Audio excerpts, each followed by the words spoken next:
Hello, I'm Sebastian. Welcome to 9 Trees podcast. Today, I will summarize and review the book. From Eternity to Here, The Quest for the Ultimate Theory of Time by physicist Carroll examines why time seems to flow in one direction even though many fundamental physical laws appear time-symmetric. Using the familiar contrast between scrambled and ordered states, Carroll frames the mystery as the origin of the arrow of time, especially the persistent growth of entropy.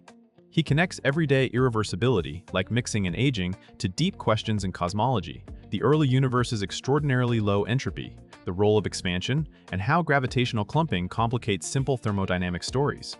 Along the way, the book surveys key ideas from statistical mechanics, relativity, quantum mechanics, and inflationary cosmology, aiming to show how a coherent picture might emerge without treating time as a mere illusion. Written for motivated general readers, it blends conceptual explanation with careful argument, inviting readers to see time not just as a clock reading, but as a problem at the heart of modern physics. I will give you key takeaways from this book. Firstly, the arrow of time and the centrality of entropy. Carroll's starting point is the mismatch between microscopic laws and macroscopic experience.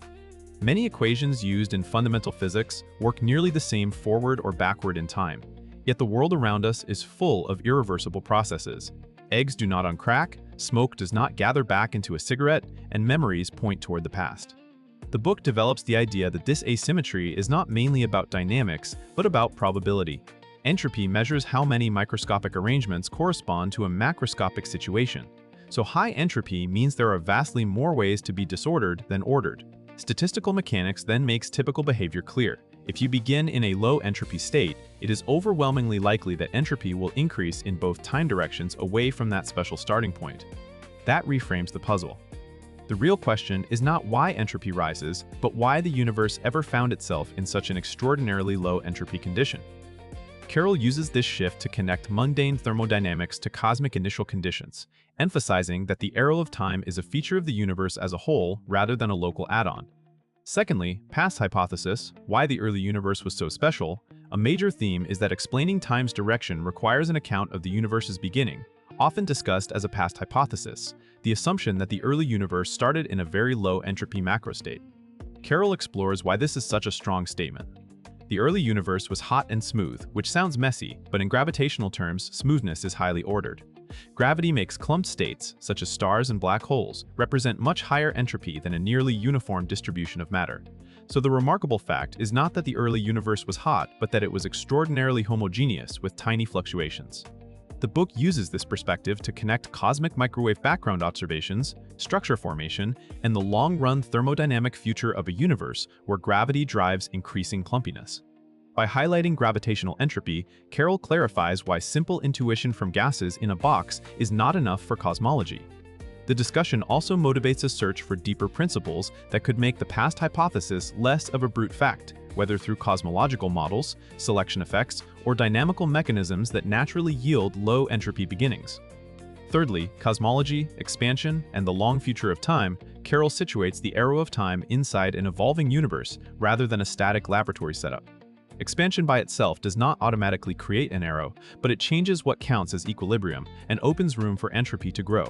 As space expands, matter and radiation dilute, gravitational instabilities can amplify, and new macrostates become accessible. The book links this to the emergence of complexity. Galaxies, stars, chemistry, and life are possible because the universe is far from equilibrium and has free energy gradients to exploit. Carroll also discusses how cosmic acceleration and a positive vacuum energy influence the ultimate thermodynamic destination, often framed in terms of approaches to equilibrium in an expanding spacetime. This future-oriented view makes the arrow of time feel less like an everyday curiosity and more like a global boundary condition problem. By tracking how entropy production, structure formation, and horizons can shape what observers can see and measure, the book builds an intuitive bridge between astrophysical facts and philosophical questions about whether time has a beginning, how long meaningful change can persist, and what counts as the final state of a universe governed by known physics. Fourthly, quantum mechanics, measurement, and apparent irreversibility. The book addresses a common worry. Quantum mechanics seems to introduce its own arrow of time through wave function collapse and measurement. Carroll examines how standard quantum dynamics is reversible at the level of unitary evolution, while the appearance of collapse reflects how observers describe subsystems with limited access to the full quantum state. When a system becomes entangled with its environment, information about phases spreads into inaccessible degrees of freedom, producing decoherence and making certain outcomes effectively irreversible for practical purposes. This provides a way to understand why classical behavior emerges and why measurements have definite records without necessarily treating collapse as a fundamental time-directed process.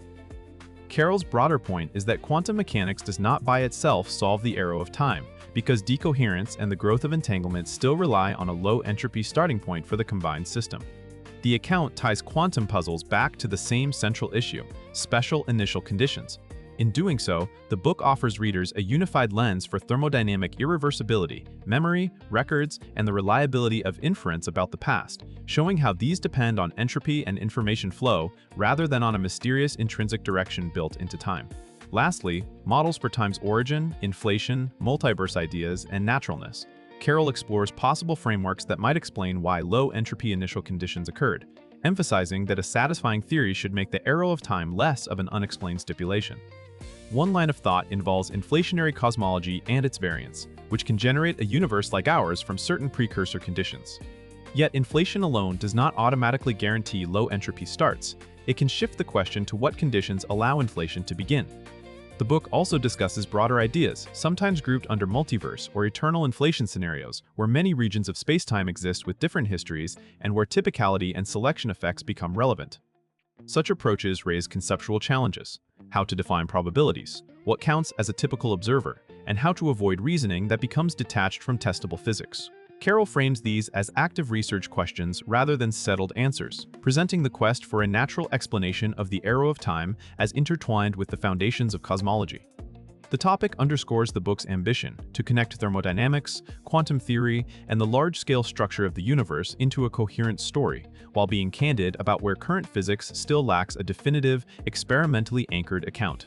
In conclusion, this book suits curious general readers, philosophy of science fans, advanced high school or early college students, and anyone who enjoys popular physics that treats conceptual issues seriously. Readers will benefit by gaining a clearer mental model of why everyday irreversibility is tied to probability, information, and the universe's boundary conditions, not merely to the mechanics of clocks.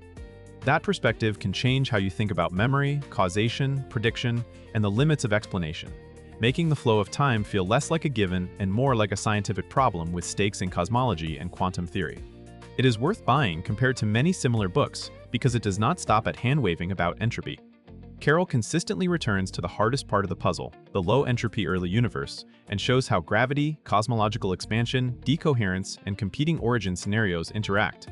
The result is both broad and focused, broad in scope across modern physics, focused on a single organizing question.